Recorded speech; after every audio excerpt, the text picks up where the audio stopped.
اعوذ باللہ من الشیطان الرجیم، بسم اللہ الرحمن الرحیم۔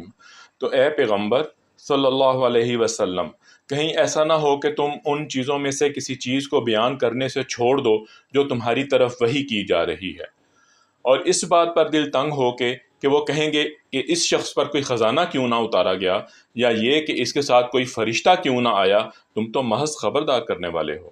آگے ہر چیز کا حوالہ دار اللہ ہے۔ کیا یہ کہتے ہیں کہ پیغمبر صلی اللہ علیہ وسلم نے یہ کتاب خود گھڑ لی ہے؟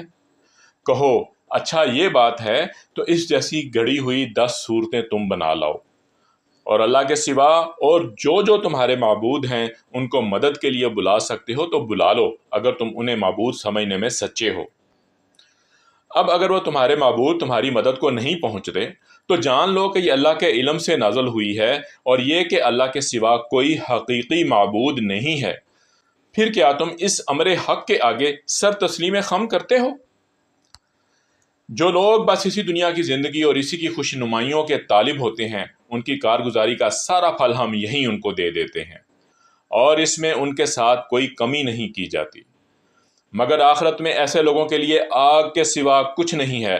وہاں معلوم ہو جائے گا کہ جو کچھ انہوں نے دنیا میں بنایا وہ سب ملیا میٹ ہو گیا، اور اب ان کا سارا کیا دھرا محض باطل ہے۔ پھر بھلا وہ شخص جو اپنے رب کی طرف سے ایک صاف شہادت رکھتا تھا، اس کے بعد ایک گواہ بھی پروردگار کی طرف سے اس شہادت کی تائید میں آ گیا، اور پہلے موسیٰ کی کتاب رہنما اور رحمت کے طور پر آئی ہوئی بھی موجود تھی، کیا وہ بھی دنیا پرستوں کی طرح اس سے انکار کر سکتا ہے؟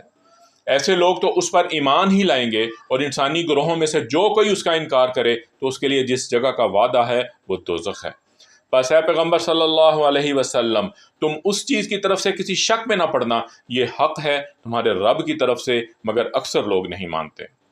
اور اس شخص سے بڑھ کر ظالم اور کون ہوگا جو اللہ پر جھوٹ گڑے؟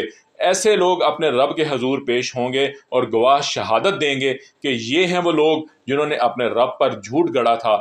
سنو، خدا کی لعنت ہے ظالموں پر، ان ظالموں پر جو خدا کے راستے سے لوگوں کو روکتے ہیں اور اس کے راستے کو ٹیڑھا کرنا چاہتے ہیں اور آخرت کا انکار کرتے ہیں۔ اور وہ زمین میں اللہ کو بے بس کرنے والے نہ تھے، اور نہ اللہ کے مقابلے میں کوئی ان کا حامی تھا۔ انہیں اب دوہرا عذاب دیا جائے گا۔ وہ نہ کسی کی سن ہی سکتے تھے اور نہ خود ہی انہیں کچھ سوچتا تھا۔ یہ وہ لوگ ہیں جنہوں نے اپنے آپ کو خود گھاٹے میں ڈالا، اور وہ سب کچھ ان سے کھویا گیا جو انہوں نے گھڑ رکھا تھا۔ ناگزیر ہے کہ وہی آخرت میں سب سے بڑھ کر گھاٹے میں رہیں گے۔ رہے وہ لوگ جو ایمان لائے اور جنہوں نے نیک عمل کیے اور اپنے رب ہی کے ہو کر رہے، تو یقیناً وہ جنتی لوگ ہیں اور جنت میں وہ ہمیشہ رہیں گے۔ ان دونوں فریقوں کی مثال ایسی ہے جیسے ایک آدمی تو ہو اندھا بہرا اور دوسرا ہو دیکھنے اور سننے والا۔ کیا یہ دونوں یکساں ہو سکتے ہیں؟ صدق اللہ العظیم۔